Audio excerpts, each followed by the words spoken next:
After haunting Will in Season 2 of Stranger Things, the Mind Flayer was back and more dangerous than ever in Season 3 of the show. And while we got to know more about the monster and its motives, there is still a lot of mystery hidden among the shadows of the Upside Down. While nothing has been revealed as of yet, we have a theory that connects the Mind Flayer to 11, the Hawkins National Laboratory, and the experiments Dr. Brenner has conducted over the years. So let's dive in to reveal who or what the Mind Flayer could really be and how it all relates to the potential storylines in Season 4.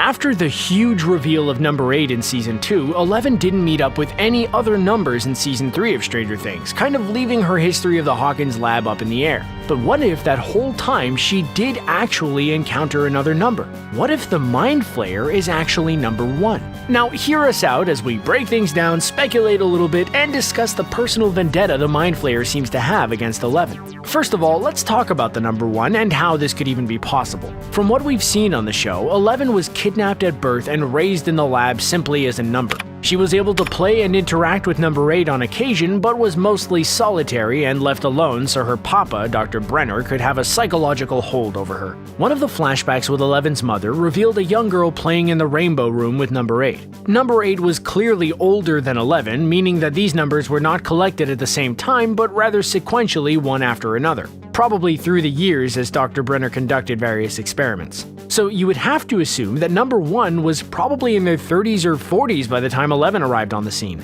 Dr. Brenner's older age would indicate a lifelong dedication to his work and harnessing the powers of these young children. And we imagine there would be a ton of red flags if 11 children were kidnapped in a single year. Dr. Brenner clearly has the patience to wait things out and find the perfect subjects for his testing. For 11, the powers she harnessed included the ability to use telekinesis along with the tracking of people. Her powers were seemingly put to use to spy on others, including a Russian.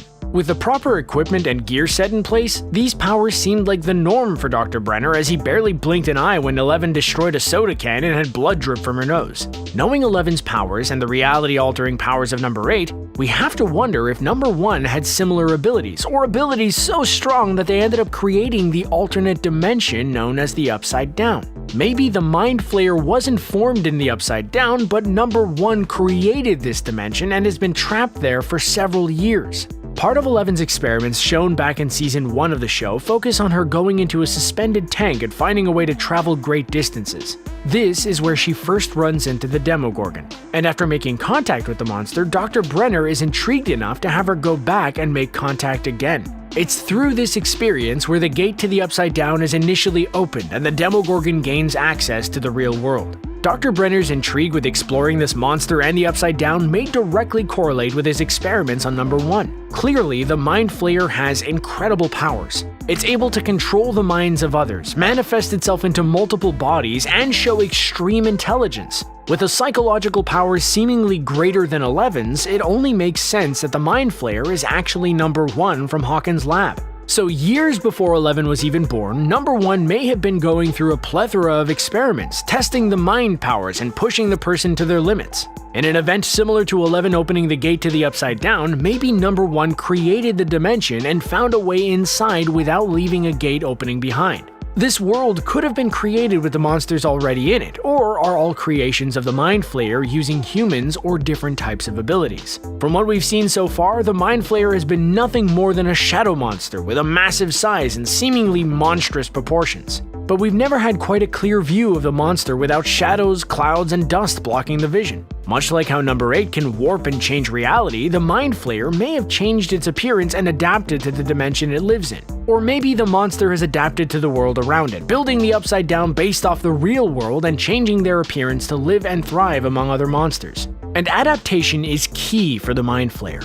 The creature, whether it's connected to the Hawkins lab or not, has shown extreme intelligence. One of the best examples comes from the scene in which the Mind Flayer controls Billy and confronts 11 inside of her own vision. The Mind Flayer showcases how it has adapted and become stronger, with 11 as its main target. It knows the threat that 11 possesses, how 11 unleashed the Upside Down back into the real world, and how it's going to end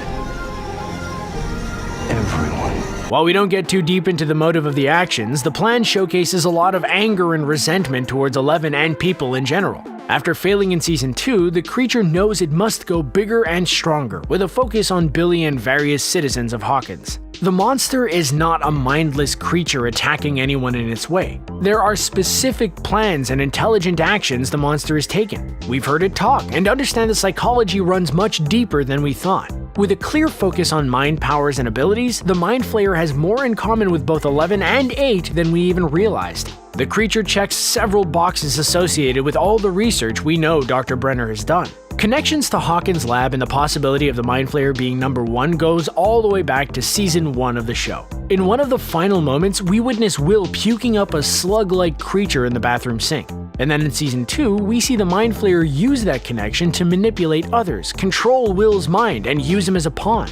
Will just wasn't strong enough or powerful enough to do the monster's work like Billy was in Season 3. But while in Will's body, the Mind Flayer is able to get everyone to go to Hawkins' lab to trap them and cause the big battle with the demo dogs. And we have to think the Mind Flayer chose the lab for a specific reason. It may have recognized the area, was in search of Dr. Brenner, and wanted to use the open gate to unleash the full extent of its powers. Once 11 returned and closed the gate to the Upside Down, the Mind Flayer learned just what type of opponent it was going up against in the form of 11. 11 was much like the Mind Flayer, with her ability to not only move objects, but go into the minds of others and track them down. The Mind Flayer clearly thought that they were the only ones with these powers, and getting defeated by 11 changed its perspective greatly. So during the closing moments of Season 2, when we see the large shadow monster looming over the snowball dance, the monster isn't there to target Will again, it clearly has its sights set on 11, wanting to push her to her limits before destroying her and everything she knows.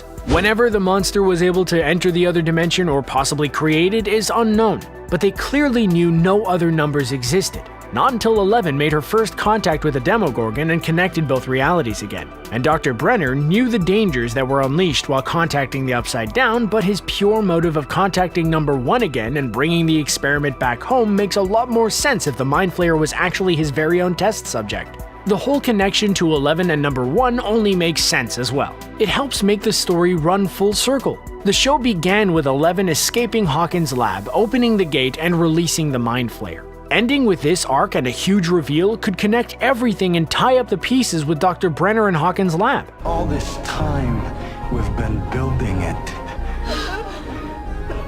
for you. The creators of Stranger Things, the Duffer Brothers, have even alluded to this in previous interviews. While creating the Mind Flayer, they didn't just want a mindless monster roaming around and killing others, they compared the monster to Voldemort and his journey in the Harry Potter series. And so far, the comparison makes complete sense and lines up with what the show has already given us. Voldemort wasn't just a random villain thrust upon Hogwarts, he has a deep-rooted history with Harry, and the same may apply if the Mind Flayer is number 1 and connected to 11 more than just the encounter in Season 1. Voldemort tried to destroy Harry Potter when he was just a baby, but Harry was able to resist the evil wizard, much like how 11 opened the Upside Down and defeated the Demogorgon from Season 1. The Mind Flayer has also shown the ability to manifest itself onto others like Voldemort has done numerous times over the years. In Harry Potter, we've seen Voldemort take possession of Quirrell, literally forming his face on the back of his head. While Will didn't grow a second face, he was possessed by the Mind Flayer for some time and still had basic control and function much like Quirrell. And then Voldemort's plans only grew bigger and more complicated, like the way the Mind Flayer took over dozens of humans and created a giant monster in Stranger Things Season 3. The whole thing may enter too much copycat territory if Hawkins is suddenly the location of 7 Mind Flayer Horcruxes, but we get the point. This is no coincidence. The Mind Flayer chose Hawkins for a reason, targeted 11 for a reason, and won't back down until they get their full revenge. And the intentions are extremely clear when there are no other targets for the Mind Flayer. The Russians are literally trying to break into the Upside Down, but Billy didn't care about attacking the underground lab located at Starcourt Mall. His goal was focused on 11 and her circle of friends. And even without her powers, 11 was able to win again thanks to Joyce and Hopper closing the gate. So now the Mind Flayer will seek out revenge, but with 11 moved out of Hawkins, things could get a little interesting. So now, what does the future hold for 11 and the Mind Flayer? Well, with the seeds set in the first 3 seasons, we could be flooded with a whole lot of numbers for Season 4. If the Mind Flayer is actually number 1, then the only way 11 may be able to stop it is with some other numbers up her sleeve. She already has access to number 8, but a little more brain power with superpowers may be just what it takes to defeat the Mind Flayer once and for all. The return of Dr. Brenner may not only confirm who or what the Mind Flayer is, but where some of the other Hawkins lab children are now located. Even just the discovery of a name and some pictures would be enough for Eleven to locate them if she's able to get her powers back. And then from there, we'll have the ultimate showdown. It seems like the only way to defeat it is by going into the Upside Down and taking on the Mind Flayer face to face. This would be Eleven's ultimate challenge, and we all know the Mind Flayer would not come to this battle alone. Demogorgons, Demodogs, and creatures we've never even seen before may be joining in for a huge battle. We just have to wonder whose side Dr. Brenner will take in the process. His possible OG number 1 or his special number 11. Only time will tell.